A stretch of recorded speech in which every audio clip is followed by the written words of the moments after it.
Introducing Serpentor, the ultimate Cobra Emperor. Serpentor! Serpentor! The most evil foe of G.I.Joe!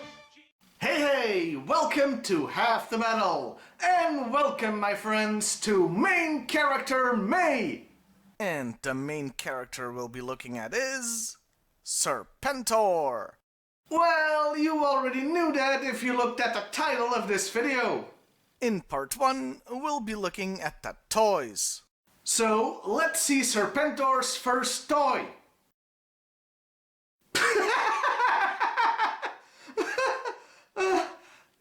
Sorry, let's try that again. Sorry, it's just too much. Look, here's what Cobra figures looked like before this point. Nothing too outlandish. Then 1986 hits and boom! Total 180-degree turn. I mean, Liberace would tell this guy to tone it down a notch.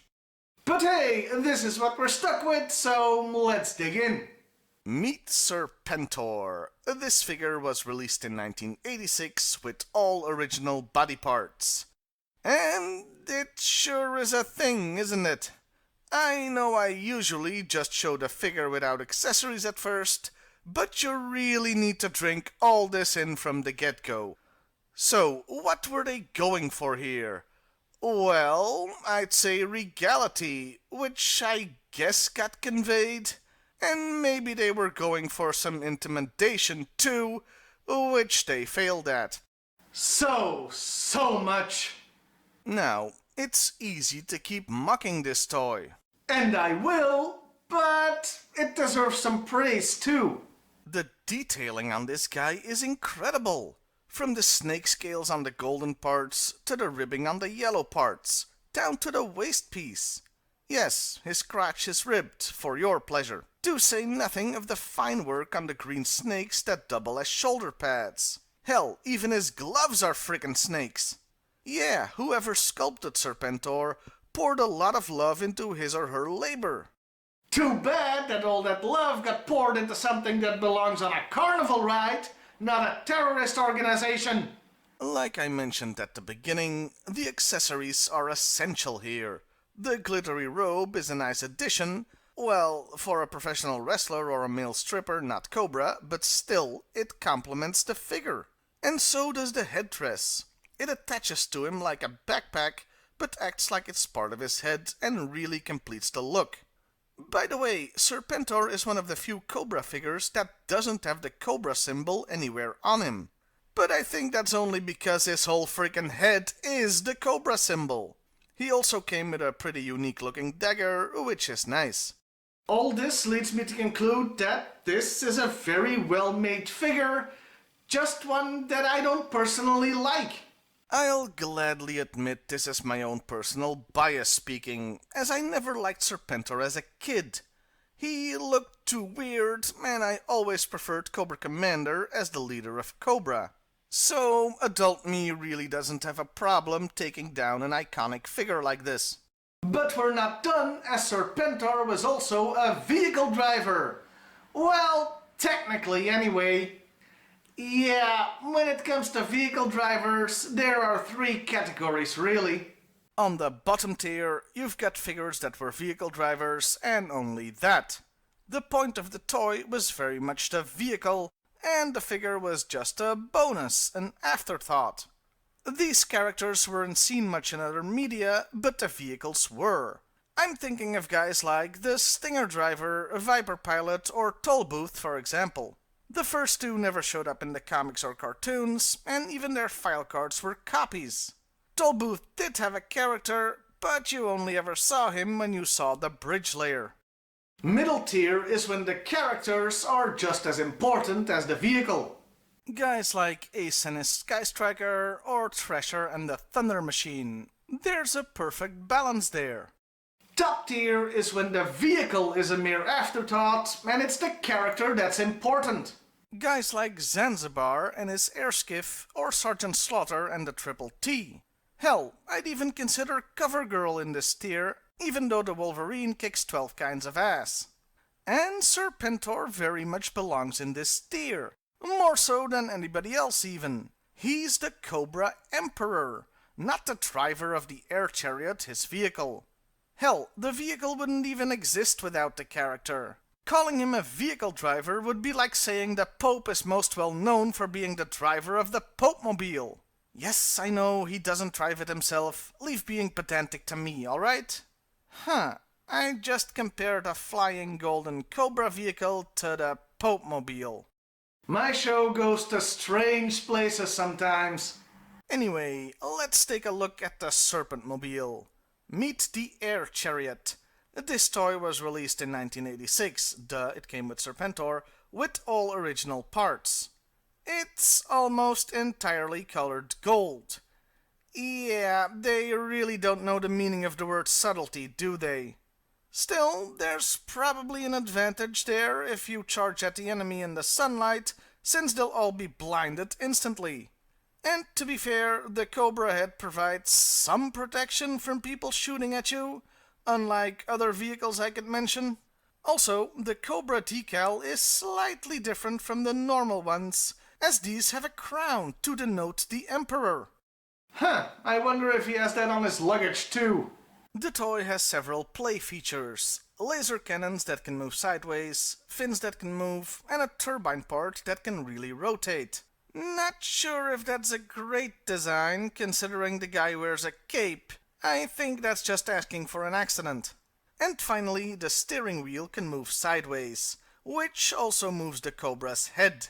It is a neat little feature, though it's also a problem if you try to find this toy on a secondary market, as the head comes off really easily, and so it's very easy to get lost. Overall, it's a unique if weird little vehicle. But you know me, I'd prefer it if the thing was in more traditional Cobra colors. Boom! That's what I'm talking about. I love customizing this stuff. And that was the only toy Serpentor ever got in the original line. But we're not done yet, as he did get a few more figures later. Meet Serpentor. Again, from 2002 this time. A figure with no original body parts. Yeah, this is a straight repaint of the original. This one is a lot more subdued, with all the garish gold of the first being replaced by black. It's a nice improvement, though he still has a glittery cloak. Honestly, there's not much else to say about this figure. Except one thing. I couldn't find a single extra paint application on this new version that was lacking on the original. The first one was already so detailed, they couldn't improve on it, even 16 years later. And that's impressive for a toy from 1986.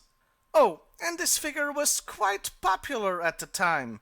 Not because of the toy itself, but because it was part of a 2-pack with the Shock Viper. So, army builders like myself were forced to buy a bunch of Serpentors if they wanted Shock Vipers. Frickin' Hasbro! The third toy I want to talk about is from 2005. It was part of a comic book 3-pack that also featured Scrap Iron and Firefly. The comic book that was packed in was a reprint of the first issue that Serpentor appeared in. And at first, it looks like another straight repaint, and it is, mostly, but with one cool difference. This figure has the body of the original Serpentor, but with a brand new head sculpt. This also makes him the only Serpentor that looks angry. The others have a fairly neutral expression. And the best part? He's got a removable helmet. That's very cool. Though, if I have to nitpick, they didn't paint the eyes on the Cobra head, so this figure has less paint application than his predecessors. He also came with one less accessory than the previous two, one I haven't mentioned yet, a Cobra snake. I'll talk about that a little more in a future video. The last Serpentor toy we're looking at is from 2007 and has all original body parts. It has the new type body construction from the anniversary and movie lines. And it's certainly a different take on the character. The snake motif is much more subdued here. His helmet, for example, still looks a bit like a cobra head, but it's far more abstract than the original, though he does still have snakes for shoulder pads. By the way, the helmet is technically removable, but it fits so tight on his head, I'm afraid of damaging the figure if I remove it. The figure does have a familiar look. This version intentionally invokes the image of a Roman general, rather than snake leader guy. He looks more regal than the original, which is weird considering how much they wanted the first one to be majestic. The only part that fails in pulling off the look is his face. Dude looks confused as hell, like he's not sure how he got there and why he's wearing that outfit. Whether you prefer this look or the original is up to you. I think I'd personally go for the new one. And those were the toys. In conclusion, the ones using the original body were beautifully crafted, but rather silly, with the second one being my favorite. The new one is fresh and different, and the air chariot certainly is unique. We're continuing our look at Serpentor. And today we'll be taking a look at the character, starting with the file cards. The first thing to note is that there's no real name, place of birth, or military specialty on the card. It simply says Serpentor, Cobra Emperor. And that makes sense once you get to know his origin. But then, why do they still call Serpentor his code name? I mean, it's the only name he has. Unless Cobra registered his birth as Dirk Snakeson or something. Serpentor was the product of a secret cabal of Cobra scientists under the direction of Destro and the Interrogator. The who with the what now? This guy? A character that didn't exist in 1986? Yeah, no, they mean Dr. Mindbender. At one point, Mindbender was gonna be called the Interrogator, and that snuck into this file card. This is actually the second time they got his name wrong, as the comic introduced him as Dr. Brainwave. Anyway, they combed the tombs and relics of history's greatest despots for DNA to create a composite clone. And just whose DNA makes up Serpentor? Well, it's slightly different for each form of media. As far as the original file card goes, it's Julius Caesar, Hannibal, no, not that one, the leader of Carthage, Attila the Hun, and Napoleon. These DNA samples give him military genius, ruthlessness, daring, and, from Attila the Hun, fiscal acumen? Wait, so Attila the Hun was good at filling out his tax forms? And so is Serpentor? A warrior that's good at taxes, eh? Hi, RS. How you been, man? Actually, it probably refers to Attila getting yearly tribute from the Roman Empire, a crap ton of gold, in exchange for peace. A tax, if you will. Adding Attila to the mix is a bit of a problem, since to this day, nobody knows where he's buried, so they couldn't have gotten his DNA. Later file cards don't add much, but there are two interesting tidbits. Cards of the repaint figures add that the goal of the DNA gathering was specifically to create a leader dedicated to evil, which is a bit problematic since none of those historical figures could be classified as pure evil. And I mean, if that was their goal, they would have mixed in Stalin and Hitler. But for obvious reasons, that would be a bridge too far for a line of children's toys. The file cards for the new body construction figures, for some goddamn reason, repeat the error of calling Mindbender the Interrogator. I thought at first that they just cut and pasted the original file card and called it good, but no, there are small differences in the text, so this was a deliberate screw-up.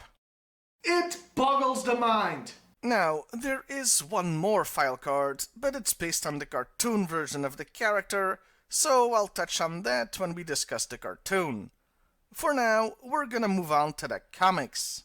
Serpentor appeared in the comics from issue 49 to 77, so 28 comics total. That's a lot to get through. I have to read all that? Damn it! Oh, I'm just kidding. I love reading the comic, and the Serpentor issues have a few of the best storylines ever seen in G.I. Joe. Serpentor is rather unique in the comic, as he's the only character we see all the way from his birth to his death. Oh yeah, spoilers I guess. He first shows up in issue 49, where he's created using DNA from 10 people from history, as well as that of Storm Shadow. While we never get a full list, in the comic his DNA includes that of Genghis Khan, Julius Caesar, Napoleon, and of course Storm Shadow. The comic also explains how he gets his knowledge, since that isn't stored in DNA. They used a brainwave scanner to fill his brain with everything known about the historical figures, and Mindbender adds all that he knows about current events in general, and the Joes and Cobra in particular. Serpentor emerges from his vat, buck naked, just as the Joes are attacking.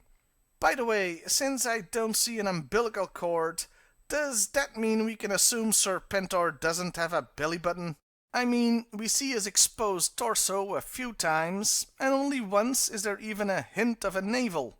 These are the hard scientific questions that keep me up at night, people. Anyway, Serpentor rallies the troops and is able to outmaneuver the Joes, so every single Cobra can escape from Springfield, a town that functioned as their headquarters. Cobra Commander realizes that the Ultimate Warrior Shove that control into a nosedive, Hulk Hogan. Let me rephrase that. Cobra Commander realizes that the Ultimate Soldier would also be the Ultimate Leader, so he gets worried. I'm gonna go through the rest of the issues pretty quickly, just focusing on Serpentor. So, if I don't mention something, it's purely for the sake of brevity. As Serpentor and the evacuees from Springfield arrive at Cobra Island, the commander has decided to have him assassinated, since this great warrior is a threat to his rule. Anticipating this, Serpentor has his chopper land out of position and quickly jumps out and embraces the commander, so the snipers have no shot. The escaped Cobra forces land, and now Serpy is a hero, so killing him would lead to riots. A little later, he gets his costume and air chariot, with the riders getting a little dig in saying it's too regal. It's a subtle FU to the toy. This is undermined somewhat by having Dr. Mindbender say it. Yeah, clothing criticism from a reject of the Rocky Horror Picture Show doesn't quite have the sting you're looking for. Anyway, Cobra Commander has another trick up his sleeve. He's instructed Zartan and the Dreadnoks to disguise themselves as Joes and take out Serpentor. He once again anticipates this, and thanks to the Baroness and Destro, the plan is foiled. He uses this apparent attempt on his life by the Joes as a reason to rally Cobra and launch an attack on G.I.Joe headquarters, while at the same time wresting power from the commander. During the assault on the pit, Cobra Commander, desperate to retain control, elects to lead the operation himself from the front, with Destro tagging along. The result being the pit explodes, seemingly killing Destro and Old Ragface, meaning that Serpentor is now in complete and undisputed control of Cobra. During his time as leader, his main accomplishments are turning Cobra into an arms dealership of sorts, selling terror drones. There's an ulterior motive there, but I'm not gonna get into it here because, brevity. He also opens the Cobra Consulate building in New York, though that plan was already underway before he was born. All seems to go swimmingly for Serpy until Cobra Commander returns. Yes, I know, remember, brevity. And so they're back to ruling Cobra side by side.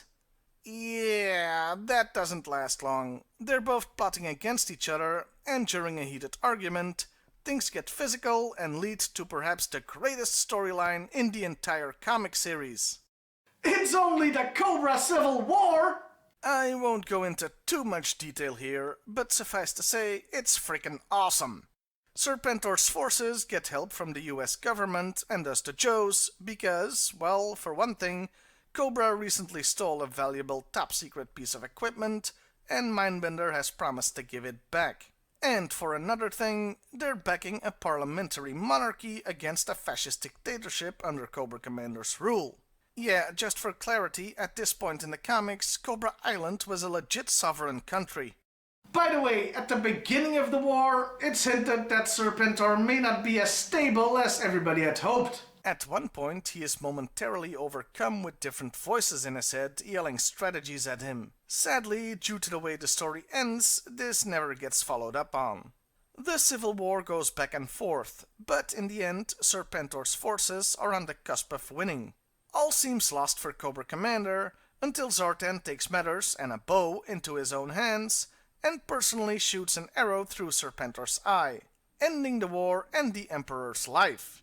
We last see his body in issue 77, packed in ice, but nothing comes of that.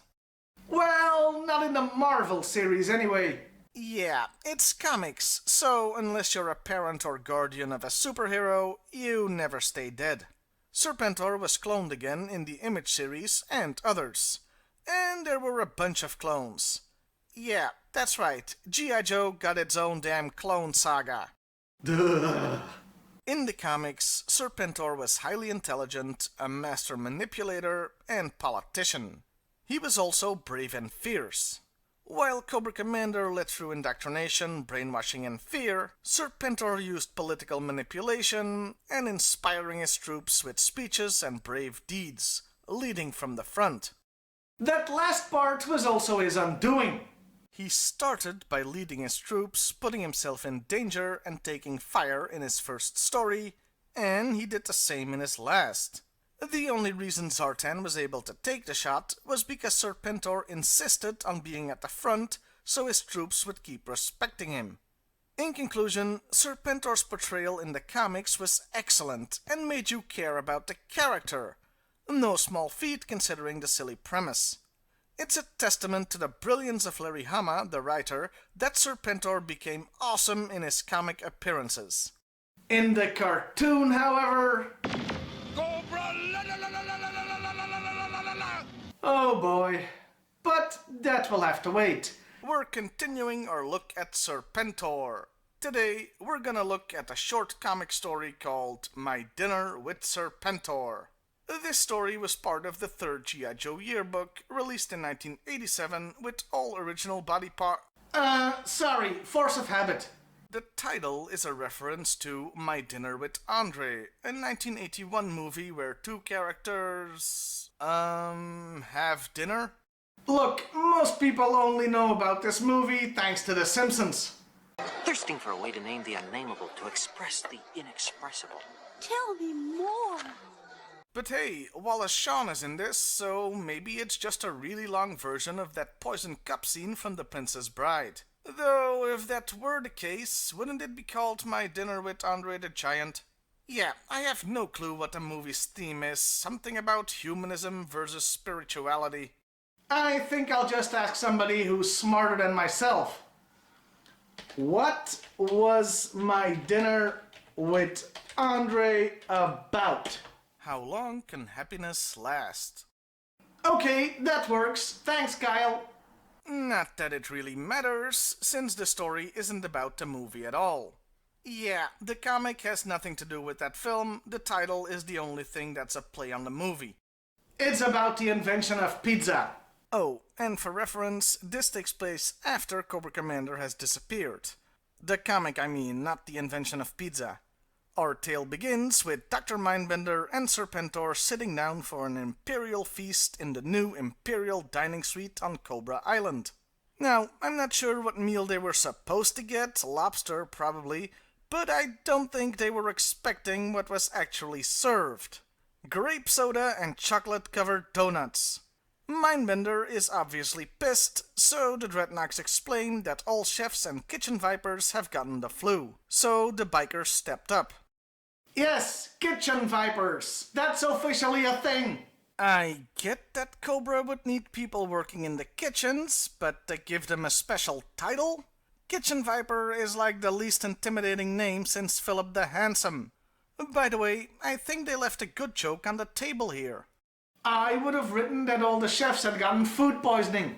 Also, yes, chocolate-covered donuts and grape soda are the Dreadnoks' favorite food, but still, for the Emperor, you'd think they'd grab a bottle of champagne or wine or something. Then again, having a Dreadnok be your sommelier probably isn't the best idea.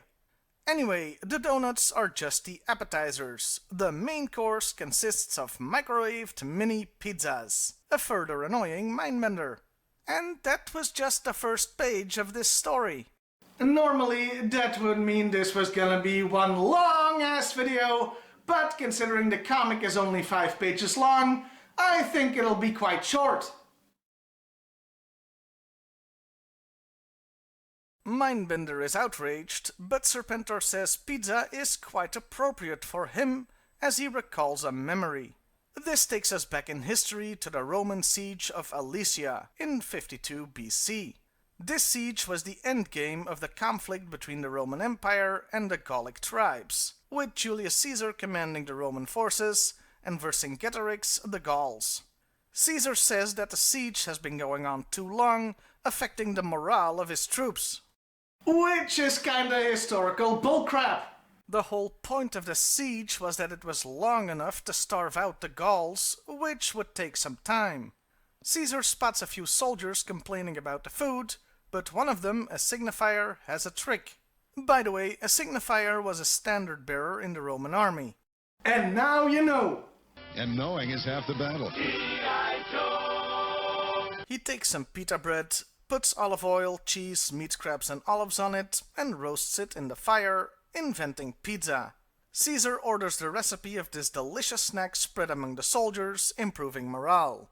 The Romans are then able to fight off a Gallic relief army, which was Alesia's last hope, thus winning the battle and forcing Vercingetorix to surrender. This did happen during the real siege, minus the pizza of course, but the Romans winning had less to do with morale and more to do with their strategy. They had built fortifications in a ring around the stronghold to keep the Gauls inside Alesia, but they also constructed a second outer ring to keep from being attacked from behind, dooming any relief efforts and causing the eventual surrender. Mindbender is flabbergasted and asks if the invention of pizza was what led to the fall of what is now France and Belgium, with Serpentor conceding it's just a memory. This is just about the only time Belgium is mentioned in G.I.Joe, by the way. Senpai noticed us! Speaking of Senpai noticing us, did you know there's a quote attributed to Julius Caesar that reads, "Of all the Gallic tribes, the Belgians were the bravest." Just thought you should know. Yep, we're the bravest. Didn't stop the Romans from conquering us though. Or the Spanish, or the French, or the Dutch, or the Germans, or the Germans again, Nazi Boogaloo.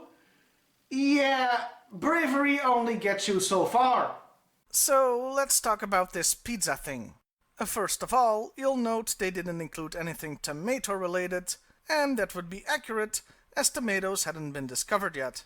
Though that does lead to an error in the last panel where we see red stuff on Caesar's pizza. Secondly, could the Romans have invented pizza? Well, it's not impossible. Abba Iban, a scholar of Arabic and Hebrew languages, theorized the Romans invented pizza around this time frame, but by adding toppings to a Jewish flatbread. I say that pita bread is just as likely as that did exist during the time. Though, honestly, if you define pizza as a flatbread with toppings that's then roasted, it goes back over 7,000 years. I'm gonna agree with Serpentor here and say it's just a random memory with no historical backbone. Which begs the question, how could Serpentor have this memory? Remember, Serpentor's comic origin involves the brainwave scanner feeding him all possible historical data concerning his DNA donors. And yes, the Siege of Alesia would certainly be included there, as it was one of Julius Caesar's greatest feats, and there are plenty of historical documents, including ones from Caesar himself. Now, I admit I haven't read commentaries on the Gallic War, Caesar's first-hand accounts of the conflict, but I'm pretty damn sure there wasn't a chapter dedicated to pizza in there. So it couldn't have come from the historical data, nor could it have come from Mindbender's own input, since he's surprised by the pizza story. I can only conclude that Serpentor's brain made it up wholesale, giving credence to my theory from the last video, where I said it's possible the creation of Serpentor wasn't as perfect as everybody had hoped. All in all, this was a fun little story. Not bad at all. Oh, I'll give one last historical little tidbit. To this day, nobody knows where the siege of Alicia actually took place. Well, it took place at Alicia, obviously. But I mean, nobody knows where Alicia was located. There's actually a French joke that states this is due to their own chauvinism, saying that for centuries the French refused to acknowledge Alicia even existed, since they were defeated there, and so nobody remembers where it was. And that was my dinner with Serpentor. You know, my plan was to just do a quick 3-minute video on a 5-page comic story, maybe throw in some dick jokes, and everybody would be happy. Instead, we talked about 2 movies, the history of pizza, and the fall of the Gallic tribes. Damn, this show goes to some weird places sometimes. And today, we'll be talking about the cartoon character. You know how my conclusion about the comic book was that he was a great character that was a pleasure to read about? Yeah, this isn't gonna be like that. At all.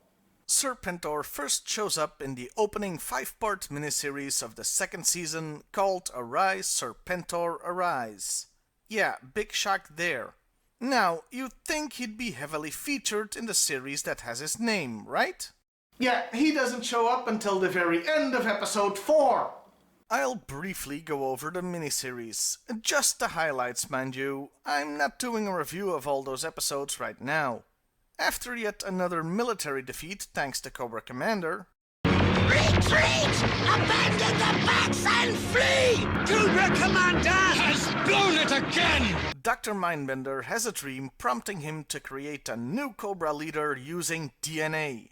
He calls a meeting to discuss it, and everybody is on board. Well, except for Cobra Commander.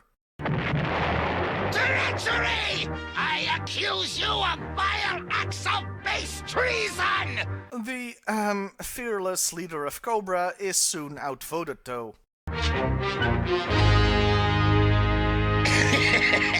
Unlike the comic, where the DNA gathering was already mostly finished when the story began, here 3/4 of the miniseries are dedicated to tomb raiding. So I'm gonna skip most of that, though I will say the cartoon gives us the most comprehensive list of DNA donors of any media. Here are the ones we know about from Arise, Serpentor, Arise. Alexander the Great, Napoleon, Ivan the Terrible, Genghis Khan, General Amonthot, Vlad the Impaler aka Dracula, Montezuma, Julius Caesar, Geronimo, Rasputin, Hannibal, Eric the Red, and Attila the Hun. And that's only a partial list because the cartoon states there are dozens more. Attila the Hun, Eric the Red, Rasputin, dozens more. Anyway, near the end of all the tomb raiding, Cobra tries to get Sun Tzu's DNA, but they are thwarted by Sergeant Slaughter. Mindbender decides to use Slaughter's DNA instead, since he's the greatest living soldier. Professional wrestler Slaughter, the greatest living soldier. Really? With all DNA in place, they create Serpentor. You didn't make us an emperor! You made us a monster! Well, the beta version anyway. Yeah, thanks to sabotage, they fail. So, they try again. And this time, it works. Though Slaughter prevents them from using his DNA. Go Sarkis! For I am Serpentor, and this I command! Serpentor assumes power, and the first plan of this amalgamation of history's greatest military leaders is... invade Washington, D.C. We shall invade the United States and subjugate G.I.Joe immediately! What a bold strategy! Glad Cobra went through all the trouble to create the perfect leader. You magnificent bastard, I read your book! Others tried to advise restraint, but... Invasion is easy, But holding U.S. territory is all but impossible. For Serpentor, nothing is impossible! Yeah, he has no patience and is quick to anger. And sure, Cobra captures the Capitol building, the White House and the Pentagon, but when the Joes launch a counteroffensive, Serpentor's forces soon run out of ammo, their planes run out of fuel, and everybody runs out. They just run out. Serpentor is saved by Cobra Commander and gives a reason for sticking around. But who will you blame when your loyal Vipers realize how imperfect you really are? You need me for a scapegoat. So yeah, while the beta version was really bad, the release version wasn't much better. And for the rest of Season 2, there's a certain pattern to Serpy's behavior. Cobra comes up with a plan, and the plan works fairly well, but then Serpentor loses his patience when he feels things are taking too long, and screws everything up due to his haste. There's only one episode in the regular season that really focuses on Serpentor. It's called My Favorite Things, where he sends Cobra on a quest to find relics of his DNA donors. We learn a few more things about Serpy here. For one thing, 3 more DNA sources are revealed. Henry VIII, but also Ulrich the Batterer, who's just made up I think, and Takshaka the Reptile King, who's a mythological creature from India. Yeah, they have all of history to choose from, and they still want to use fictional people. Secondly, having their relics imbue Serpentor with their powers. And now that I've recovered my axe, Skull Splitter, I am something more! Oh, and he can now assume their facial features. Also, his blood is a deadly poison. Poisoning by the most deadly venom on this planet. A dart tipped with my blood! That's handy, I guess?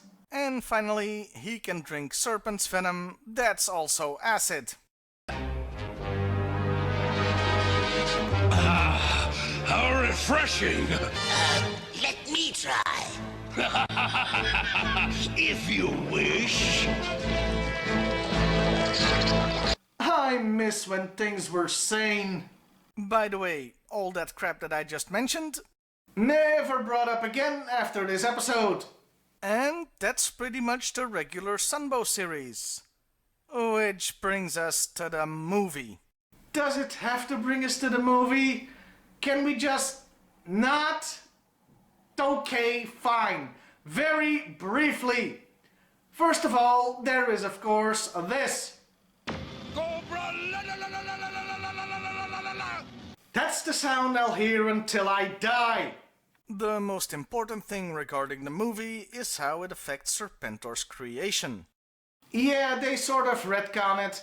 It turns out Mindbender got the idea and know-how on how to create Serpentor from a brain bug that a bunch of bug people gave him to replace Cobra Commander, because the Commander was their agent and he was a failure in their eyes. No! Serpentor is the product of my genetic engineering! I implanted the idea and the skill in Dr. Mindbender's rather pedestrian brain with this, a psychic motivator. Oh, you thought we were done with the crazy? Not even close. They do give a subtle hint Serpentor isn't all they hoped for either, though. Put him in with the Joe prisoners so they can see the fate which awaits them. I like that. It's poetic in its simplicity. Now that is one hell of a backhanded compliment. One thing in the movie I did like is how they validated my criticism in part 1 of this review, where I said the turbine on the air chariot was dangerous for anybody wearing a frickin' cape, since that's exactly how Serpentor gets screwed over in the film. Oh, and to add to the crazy, the snakes that make up his shoulder pads are actual snakes that turn into spears. Yeah, I could never figure that one out myself. Let's leave the movie behind us. In fact, let's never talk about it again and move on to his final appearance. That would be in the opening miniseries of the DiC cartoon, Operation Dragonfire. Serpentor's going after the Dragonfire, a special energy thingamajig. During this adventure, Cobra Commander, who had been turned into a snake in the movie, just go with it, returns to humanoid form.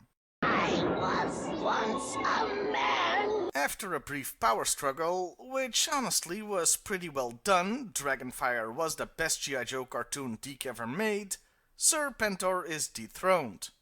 And they used the Dragonfire to turn him into an iguana. I will join you with Nogahard's pet iguana!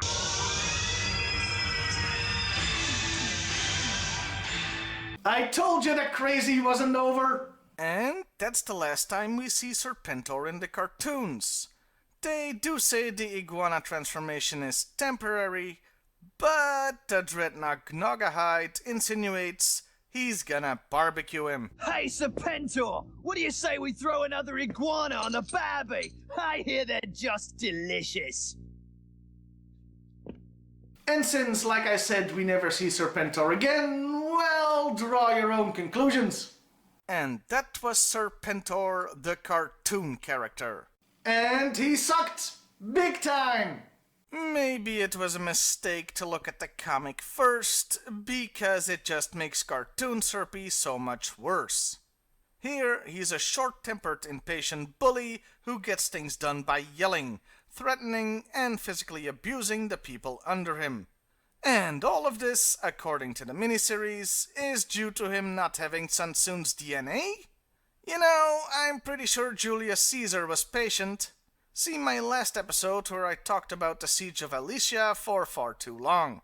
So, does cartoon Serpentor have no redeeming features? Is there nothing nice I can say about him? Well, yes I can. There is at least one moment where his comic character shines through.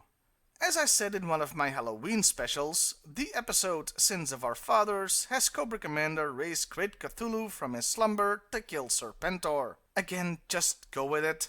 The monster appears to be completely unstoppable, so Serpentor decides to lure it away from the Terrordrome, thus saving Cobra and dooming himself. Then I must lure the creature away from the Terrordrome in order to save Cobra. It's honestly his most badass moment in the cartoon. The only other nice thing I can say is, he sounded great. He was voiced by Richard Gauthier, who sadly passed away in January of 2017, who did an amazing job. Though, to be accurate, in the D cartoon he was voiced by Maurice LaMarche, who also did a great job. In conclusion, this was not a good character, especially compared to the comic book. They tried to make an intimidating leader, but we soon learned the Emperor had no clothes. Also, his catchphrase got real annoying real fast. And this I command! Today, we'll take our final look at Serpentor and draw some conclusions. We've certainly looked a lot at the character in various forms, but there's one question that, so far, hasn't been asked. Why did he exist in the first place? To answer that, we have to, of course, take it back to Hasbro. The year was 1986. It had been 3 years since the last Cobra Commander toy was released in retail, though it had been available until 1985. And the hooded version has been available through mail order for almost the entire original G.I. Joe run. The point is, though, there hadn't been a new Cobra Commander toy in 3 years. So, Hasbro thought it was time for a change. They wanted a new leader. First, he was only known as the Cobra Emperor. The original idea was that the Emperor had always been there behind the scenes, and he was Cobra Commander's boss from the very beginning. Buzz Dixon, who worked on the G.I. Joe cartoon, rightfully pointed out how stupid that was. Not only contradicting previous continuity, but also being nonsensical. So it was agreed the Cobra leadership would create their own leader to replace the commander. And so the stage was set to remove Cobra Commander and replace him with Serpentor. So in the movie, the commander was turned into a snake, while in the comic he got blown up and was then shot in the back. From now on, Serpentor would be the undisputed leader of Cobra. No more toys for Cobra Commander were planned. Except they were! And it didn't take that long either. It was in fact in 1987, 1 year after Serpentor's release, that a new Cobra Commander toy came out, even though he had been written out of the fictional universes. Now, there are several explanations for this, each compelling on their own, but I think it's a mix. One possibility is that the Serpentor character just wasn't as popular as they had hoped, or that Cobra Commander was far more popular than Hasbro had anticipated, making them rush out a new version. It's also entirely plausible that one department at Hasbro didn't know what the hell the other was doing, so they allowed Cobra Commander to be written off, unaware that they were planning a new toy. My best guess is indeed a combination of the first two factors. So there was a huge divide between the popularity of Cobra Commander and Serpentor. All I know is Cobra Commander got several more toys in the original line, while Serpy didn't. So that's the rise and fall of Serpentor as far as Hasbro is concerned. As far as the character goes, well, the comic version was clearly the best, followed by the toy, and the cartoon character being a very distant last. Though I will admit the cartoon was handicapped in a way the comic wasn't. Children's cartoons in general, and especially in the 80s, have sort of the same structure. Bad guys come up with a plan, good guys are in trouble, then the good guys overcome the plan, and the bad guys lose. And everything goes back to the status quo. Hell, even cartoons that had an overall story arc, like Avatar: The Last Airbender or Justice League, usually followed this formula.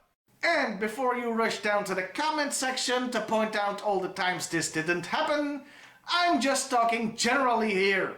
This rigid story structure is a problem when you want to create a character that's supposed to be a genius evil leader like Serpentor.